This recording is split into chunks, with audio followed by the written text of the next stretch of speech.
بسم اللہ الرحمن الرحیم۔ السلام علیکم۔ تو جی دوستو، آج ہم تختی نمبر 11 سے آغاز کریں گے اور غننے کے بارے میں پڑھیں گے کہ کن کن مقامات پہ غننا ہوگا۔ تو آسان سا ٹرک میں آپ کو بتاتا ہوں، تو امید کرتا ہوں کہ آپ لوگ ویڈیو پوری دیکھو گے۔ اگر آپ لوگ اس ویڈیو کو پوری دیکھتے ہو تو یہ ویڈیو تبھی آگے 100 بندوں کو پہنچے گی۔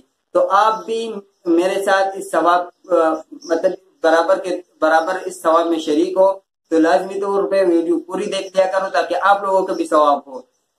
تو چلیے آج کے سبق کا آغاز کرتے ہیں۔ تو آج کا ہمارا جو مین ٹاپک ہے وہ غننے کے بارے میں ہے کہ غنہ کن کن جگہوں پہ ادا ہوگا۔ تو غننے کے لیے سب سے پہلے ضروری بات یہ سن لیجیے کہ 6 حرف ہے: حمزہ، ہا، عین، ہا، غین، خا۔ یہ 6 حرف اگر نون ساکن کے بعد اور تنوین کے بعد یہ 6 حرف میں سے اگر کوئی بھی حرف آئے گا تو وہاں پہ غنہ نہیں ہوگا۔ اگر ان کے علاوہ کوئی حرف آئے گا تو وہاں پہ غنہ ہوگا۔ مثال کے طور پہ میں پریکٹیکل کر کے آپ کو بتا دیتا ہوں۔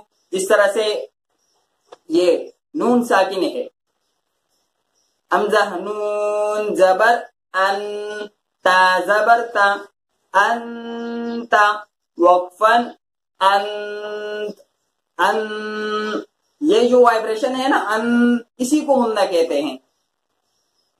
تو نون ساکن کے بعد تا آئی ہے، کوئی حروف حلقی میں سے کوئی بھی حرف نہیں آیا ہے، نہ حمزہ، نہ ہا، نہ عین، نہ ہا، نہ غین، نہ خا، کوئی بھی حرف نہیں ہے، بلکہ حروف ساکن نون ساکن کے بعد تا آئی ہے تو وہ یہاں پہ غنہ ہوگا۔ اگر ان 6 حرفوں میں سے کوئی حرف آتا تو وہاں پہ پھر ہم لوگ غنہ نہیں کرتے۔ اور تنوین یعنی 2 زبر 2 زیر 2 پیش، اس کا بھی میں آپ کو پریکٹیکل کر کے بتا دوں گا۔ ایک یہ ہو گیا کہ نون ساکن کے بعد اگر حروف نون ساکن اور نون تنوین کے بعد اگر حروف حلقی میں سے کوئی حرف آئے گا تو وہاں پہ غنہ نہیں ہوگا۔ اگر کوئی اور حرف آئے گا، جس طرح مثال کے طور پہ یہ تا، کوئی اور حرف آیا ہے، حروف حلقی والا حرف نہیں آیا ہے، تو یہاں پہ غنہ ہوگا۔ اب میں ایک اور غننے کا ٹرک آپ کو بتا دیتا ہوں، طریقہ کہ اس جگہ پہ بھی غنہ ہوگا۔ وہ کون سی جگہ ہے؟ وہ ہے میم تشدید اور نون تشدید۔ میم تشدید اور نون تشدید میں ہر حال میں غنہ ہوگا، چاہے اس کے بعد کوئی بھی حرف ہو۔ نون تشدید، ابھی آپ کہو گے کہ نون تشدید کیا ہے اور میم تشدید کیا ہے، تو میں آپ کو بتا دیتا ہوں کہ بھائی یہ میم تشدید ہے، یہ میم کے اوپر یہ 3 دانتوں والا چیز آپ دیکھ رہے ہو، اسی کو تشدید کہتے ہیں۔ ثم وقفن، ثم یہ وائبریشن، اسی کو غنہ کہتے ہیں۔ تو یہ میم تشدید آپ لوگوں نے دیکھ لیا۔ ابھی آتے ہیں نون تشدید کے اوپر۔ یہ نون کے اوپر آپ تشدید دیکھ رہے ہو، یغن وقفن، یغن وائبریشن کی آواز آپ لوگ دیکھ رہے ہو۔ تو آپ لوگ کہے ہوگے کہ یار باقی پہ بھی شد آیا ہے، تو باقی کو ہم لوگ کیسے پڑھیں گے؟ تو میں آپ کو بتا دیتا ہوں۔ عدد وقفن عدد، کوئی وائبریشن نہیں، صرف نون اور میم پہ وائبریشن ہے۔ نون تشدید اور میم تشدید پہ صرف غنہ ہوگا۔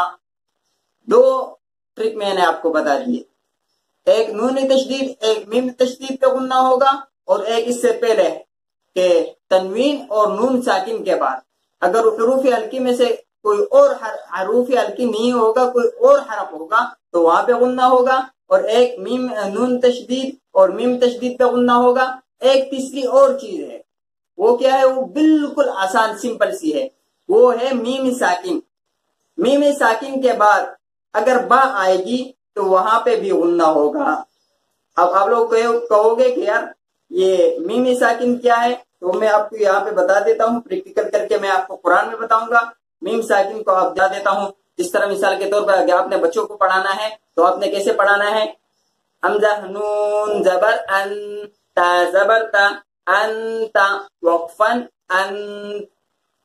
تو بچے اگر یہاں پہ کنفیوز ہو جائے، ان کو پڑھنا نہیں آئے، تو وہی طریقہ کار اختیار کرنا ہے جو تختی نمبر 2 سے ہم لے کے آئے ہیں۔ تو آپ نے چھپا دینا ہے، حمزہ نون ظاہر کر دینا ہے۔ اگر یہاں پہ بھی سمجھ نہیں آئے تو آپ نے بچوں کو لے کے جانا ہے یہاں پہ لے کے جانا ہے، یہاں سے سکھانا ہے۔ اس طرح مثال کے طور پہ حمزہ نون زبر آپ نے یہ چھپا دینا ہے۔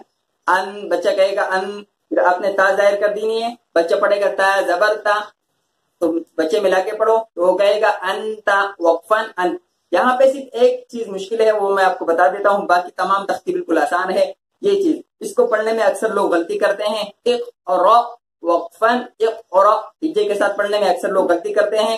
وہ میں نے آپ کو تختی نمبر 4 میں اس کا ٹرک بتا دیا تھا کہ جس بھی حمزہ کے اوپر کوئی زبر زیر پیش آئے گا یا ساکن آئے گا، ساکن یہ آپ لوگوں نے دیکھ لیا، یہ کٹا ہوا پیش، اس کو ساکن کہتے ہیں، یہ اگر آئے گا تو اسی حمزہ کو، اسی الف کو ہم نے حمزہ میں کنورٹ کر دینا ہے، تبدیل کر دینا ہے۔ اس طرح مثال کے طور پہ حمزہ قاف زیر اقو، را حمزہ زبر را اقرا وقفن اقرا اقرا وقفن اقرا، سمجھ گئے آپ؟ حمزہ پہ جب بھی زبر زیر پیش آئے گا یا ساکن آئے گا الف پہ تو اس کو ہم نے حمزہ میں تبدیل کر دینا ہے۔ باقی میں آپ کو قرآن میں پریکٹیکل کر کے بتا دیتا ہوں۔ جی دوستو، ابھی میں قرآن میں پریکٹیکل کر کے بتا دیتا ہوں کہ جس طرح مثال کے طور پہ یہ نون تشدید آپ لوگ دیکھ رہے ہو، نون کے اوپر تشدید ہے تو اس کو ہم نے غننے میں پڑھنا ہے۔ اس طرح غنہ کر کے پڑھیں گے، ان اللہ قوی عزیز، نون پہ شد ہے، اس کو ہم نے غننے میں کنورٹ کرنا ہے، تبدیل کرنا ہے، ان اللہ قوی عزیز۔ اچھا، ابھی مثال کے طور پہ یہاں پہ دو پیش آئی ہے تنوین، تو اس کو ہم نے کیسے پڑھنا ہے، اور اس کے بعد حروف ہلکی میں سے کون سا حرف ہے، عین آیا ہے، تو قوی عزیز، یون عزیز غنہ نہیں کرنا ہے کیونکہ حروف ہلکی آیا ہے۔ اس کے بعد نون تشدید ہو گیا، میم تشدید کے پاس آتے ہیں، یہ میم تشدید آپ دیکھ رہے ہو، وَكَثِيرٌ مِّنْهُمْ، کثیر میم پہ غنہ ہے، اس کے بعد نون ساکن آ رہا ہے، لیکن نون ساکن کے بعد حروف ہلکی میں سے ہا آئے گی تو ہم نے غنہ نہیں کرنا ہے۔ وَكَثِيرٌ مِّنْهُمْ، من میں غنہ ہم نے نہیں کیا، کیوں؟ حروف ہلکی آ گئی۔ اچھا، ابھی یہ میم ساکن بھی آ گیا، میم ساکن میں اس وقت غنہ ہوگا میم ساکن میں جب اس کے بعد با آئے گی، اتنی آسان سی بات ہے۔ باقی جو بھی حرف آئے ہم نے غنہ نہیں کرنا، لیکن میم ساکن کے بعد اگر با آئے گی تو ہم نے غنہ کرنا ہے۔ علی آثارہم برسلنا، آثارہم برسلنا، وائبریشن آپ لوگوں نے دیکھ لیا، آثارہم برسلنا، میم ساکن کے بعد اگر صرف با آئے گی تبھی غنہ ہوگا ورنہ نہیں۔